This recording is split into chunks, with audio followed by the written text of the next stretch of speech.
Assalamualaikum Sobat Tirai Goib. Salam jumpa di channel cerita horor. Silahkan subscribe, like, komen dan share. Yang sudah subscribe semoga masuk surga. Aku mengangkat teko berisi air panas, menuangkannya perlahan ke dalam cangkir yang sudah kusiapkan di meja dapur. Uap hangat mengepul, membawa aroma kopi yang khas memenuhi ruangan kecil itu. Mataku masih berat, tubuh terasa lelah setelah seharian sibuk mengurus rumah. Ketika aku menutup-tutup teko, tiba-tiba sepasang tangan melingkari pinggangku dari belakang. Tubuhku seketika kaku. Kehangatan tubuh Arga menyentuhku, pipinya menyentuh pipiku. "Makasih," bisiknya pelan, namun suaranya serak, hampir seperti bukan dirinya. Aku tidak segera merespons. Tangan itu terasa aneh lebih dingin dari biasanya. Tapi aku berpikir, mungkin Arga baru mencuci tangan dengan air dingin.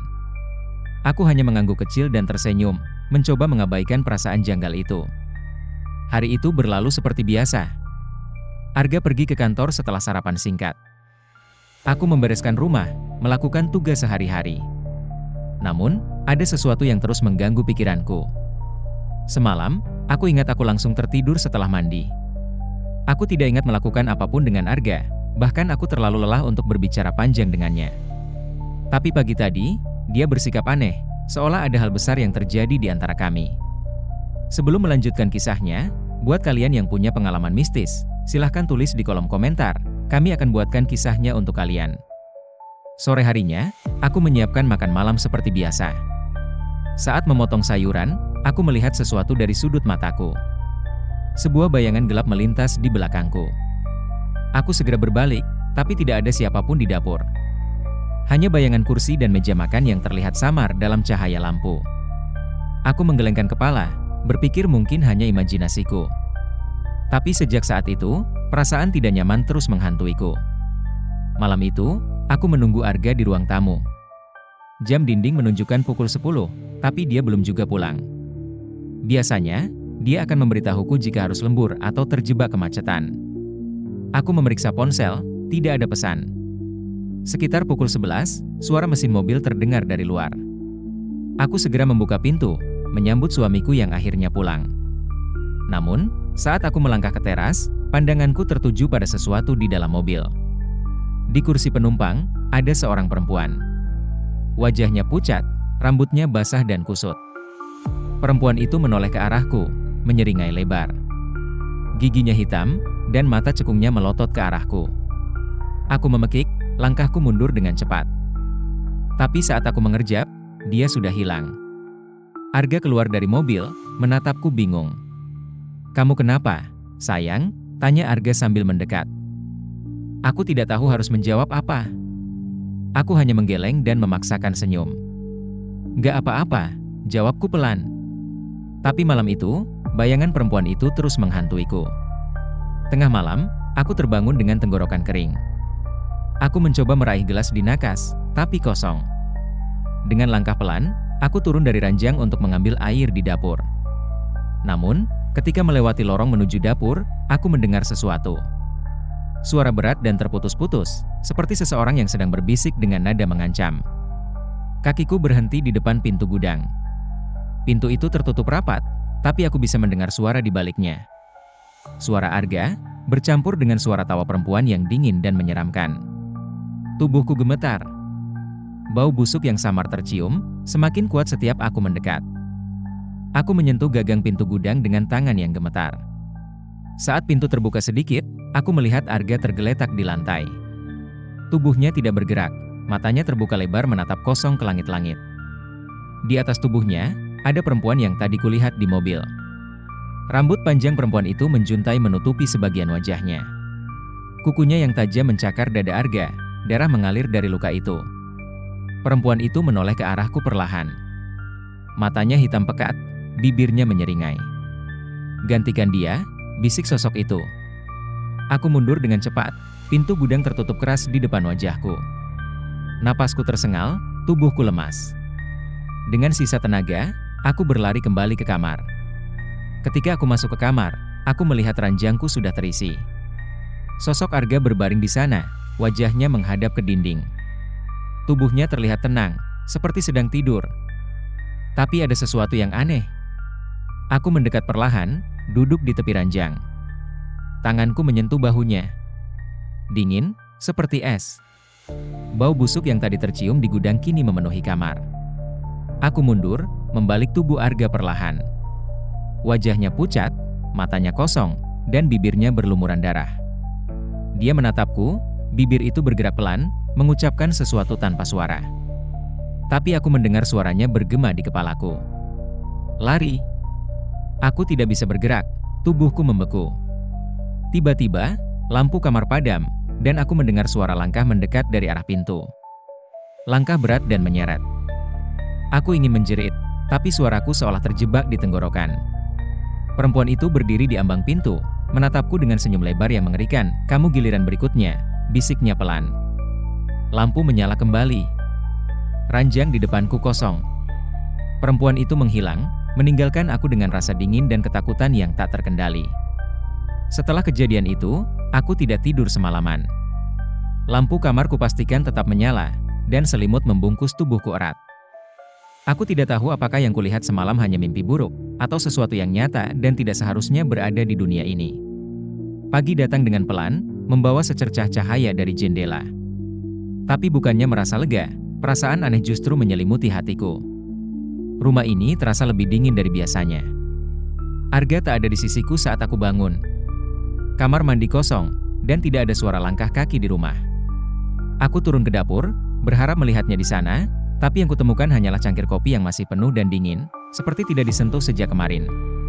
"Arga," panggilku pelan, suara menggema di ruang tamu yang kosong. Tidak ada sahutan. Aku mencarinya ke seluruh rumah. Dengan jantung berdegup kencang, aku berdiri di depan pintu gudang. Bau busuk yang sama masih samar-samar tercium. Aku ingin berpaling, tapi rasa penasaran terlalu kuat. Tanganku gemetar saat meraih gagang pintu dan mendorongnya perlahan. Di dalam, suasana gelap dan lembab menyambutku. Tapi kali ini, tidak ada Arga, tidak ada perempuan mengerikan itu. Hanya tumpukan barang-barang lama yang sudah berdebu. Namun, ada sesuatu yang aneh. Di sudut ruangan, sebuah genangan cairan gelap terlihat di lantai. Aku mendekat, napasku tertahan. Itu darah. Segar, dengan bau anyir yang menusuk. Tiba-tiba, suara langkah berat terdengar dari belakangku. Aku berbalik cepat, tapi tidak ada siapapun. Napasku semakin memburu. Ketika aku ingin meninggalkan gudang, pintu tertutup dengan keras. Suara itu menggema, membuat telingaku berdenging. Di dalam gelap, aku mendengar suara langkah mendekat. Tapi kali ini, lebih dari satu. Aku ingin berteriak, tapi suara tertahan di tenggorokan. Dari sudut gelap gudang, sepasang mata merah muncul, diikuti oleh sosok tinggi dengan kepala menunduk. Makhluk itu mendekat, tubuhnya besar dengan tangan panjang yang menyeret di lantai. Saat dia mengangkat wajahnya, aku menyadari itu bukan makhluk asing. Itu wajah Arga tapi kulitnya pucat membiru, dengan urat hitam menyembul di bawah kulit. "Kenapa kamu membangunkan dia?" Suaranya serak, hampir seperti desisan. Aku berteriak sekencang-kencangnya dan mencoba meraih pintu. Tapi tangan makhluk itu bergerak cepat, mencengkeram pergelangan kakiku. Kukunya tajam, menusuk kulitku hingga berdarah. Aku terseret ke tengah gudang, ke arah genangan darah yang semakin melebar. "Aku sudah memberi peringatan," bisiknya dingin, wajahnya mendekat ke arahku. Aku tidak ingat bagaimana aku keluar dari gudang. Ketika sadar, aku sudah terbaring di kamar dengan bau busuk masih melekat di tubuhku. Cahaya matahari menerobos masuk dari jendela, tapi rasanya tidak membawa kehangatan apapun. Aku mencoba menggerakkan tubuh, tapi punggungku terasa berat. Seolah ada sesuatu yang duduk di atasnya. Saat aku mencoba bangkit, aku melihat bayangan panjang di dinding bukan bayanganku, tapi bayangan sosok tinggi dengan tangan yang panjang menjuntai. Bayangan itu tidak bergerak. Tapi aku tahu, dia ada di belakangku. Aku akan tinggal lebih lama, suara serak itu bergema di kamar. Aku membalikkan tubuh dengan perlahan, dan yang kulihat adalah senyum lebar yang terlalu besar untuk wajah manusia. Malam berikutnya, suara-suara di gudang semakin sering terdengar. Langkah berat, bisikan, dan kadang tawa perempuan yang menyeramkan. Aku mencoba tidak peduli, tapi setiap kali aku melewati pintu gudang, perasaan aneh selalu mengintai. Aku tidak berani tidur di kamar lagi. Aku memilih tidur di ruang tamu, di sofa kecil dekat televisi. Tapi bahkan di sana, aku merasa tidak aman. Ketika aku menutup mata, aku bermimpi tentang Arga. Dia berdiri di depan pintu gudang, tubuhnya terlihat normal, tapi wajahnya penuh luka dan darah. Dia menatapku dengan mata yang penuh amarah. "Kamu seharusnya tidak membiarkan dia masuk," katanya. Aku terbangun dengan napas tersengal, keringat dingin membasahi tubuhku. Di luar jendela, malam begitu sunyi. Tapi ketika aku melihat ke arah lorong menuju gudang, aku bisa melihat pintu itu sedikit terbuka. Bayangan panjang bergerak di balik pintu, dan suara langkah mulai terdengar lagi. Aku tidak tahu berapa lama lagi aku bisa bertahan di rumah ini. Setiap malam semakin sulit dibedakan dari mimpi buruk. Tapi aku tahu satu hal, Arga tidak akan pernah kembali, dan aku tidak sendirian di sini. Suara itu terus mengintai di malam hari, semakin keras, semakin dekat. Dan kini, aku tahu pasti siapa yang berada di gudang itu. Dia menunggu. Dan aku tahu, aku adalah korban berikutnya. Hari-hari setelah itu berubah menjadi mimpi buruk tanpa akhir. Setiap malam, suara dari gudang semakin keras. Kadang terdengar ketukan samar, lalu berubah menjadi sesuatu yang seperti cakaran tajam di balik pintu. Ada saat-saat tertentu suara perempuan itu terdengar memanggil namaku, suara yang dingin, pelan, tetapi menusuk hingga ke tulang. "Rania, buka pintunya." Aku tidak pernah berani mendekati gudang lagi, tapi sesuatu di rumah ini terasa seperti menarikku ke sana. Aku mencoba tinggal di kamar tidur, namun bayangan panjang itu terus menghantuiku di dinding, meskipun lampu terang benderang. Jika aku menutup mata di sofa ruang tamu, bau busuk itu kembali, menyelubungiku seperti selimut tak kasat mata. Aku tidak punya pilihan. Aku harus mencari tahu apa yang sebenarnya terjadi. Pagi itu, setelah memastikan matahari sudah sepenuhnya muncul, aku memutuskan untuk kembali ke gudang. Kali ini aku membawa linggis, berharap bisa mengakhiri semua hal ini. Aku tahu ada sesuatu yang disembunyikan di sana, sesuatu yang selama ini mencoba keluar. Dengan tangan gemetar, aku membuka pintu gudang. Kali ini tidak ada suara atau bau aneh. Tapi saat aku masuk, sesuatu menarik perhatianku. Lantai kayu di salah satu sudut gudang terlihat berbeda, seolah lebih baru dibanding bagian lainnya. Aku mendekatinya dengan hati-hati. Menggunakan linggis, aku mulai mencongkel papan kayu itu. Ketika papan terlepas, bau busuk yang lebih menyengat menyeruak keluar. Aku hampir muntah, tapi rasa penasaran mengalahkan ketakutanku. Di bawah papan itu, ada lubang kecil yang berisi sesuatu yang terbungkus kain hitam. Aku mengangkatnya perlahan. Rasanya berat, dan cairan berwarna merah gelap mulai merembes keluar. Tanganku gemetar saat membuka kain itu. Yang kutemukan adalah kepala manusia, kepala seorang perempuan dengan wajah pucat membiru dan mata terbuka lebar, menatapku dengan ekspresi teror. Rahangnya terkatup, tapi ada bekas gigitan besar di lehernya, seolah seseorang atau sesuatu telah merobek tenggorokannya. Aku menjatuhkan kain itu dan mundur sambil menjerit. Saat itu juga, udara di gudang berubah. Lampu yang sebelumnya terang mulai berkedip-kedip, dan dari belakangku, terdengar suara berat yang tak asing. "Kenapa kau menggali rahasiaku?"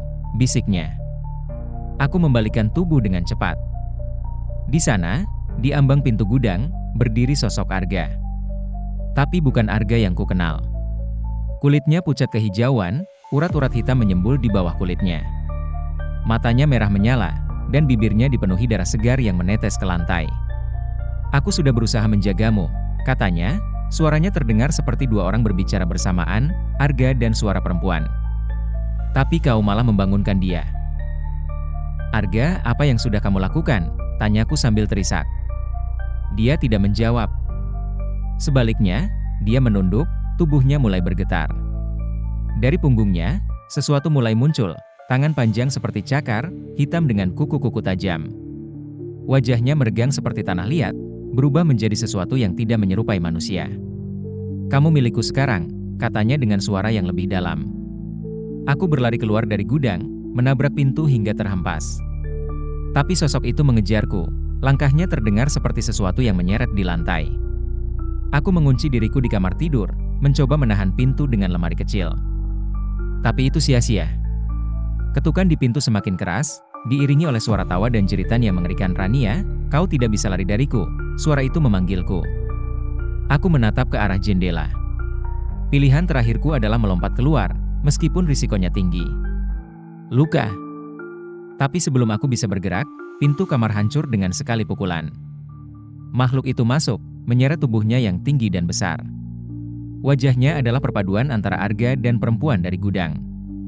Dia merangkak mendekat, tangannya mencakar lantai, meninggalkan jejak. "Aku hanya ingin kau bersamaku selamanya," bisiknya. Aku tidak punya pilihan lain. Dengan sisa tenaga, aku melompat ke jendela. Kaca pecah menembus kulitku, tapi aku tidak peduli.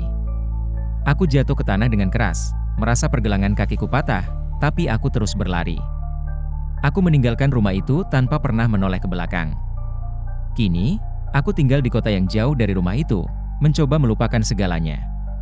Tapi setiap malam, aku bermimpi tentang Arga atau sesuatu yang menyerupainya. Dalam mimpiku, dia berdiri di depan pintu rumah baru ini, mengetuk dengan pelan, dan setiap kali aku bangun, ada aroma busuk samar yang memenuhi kamarku. Terima kasih Sobat Tirai Goib, silahkan subscribe, like, komen dan share yang sudah subscribe, semoga masuk surga.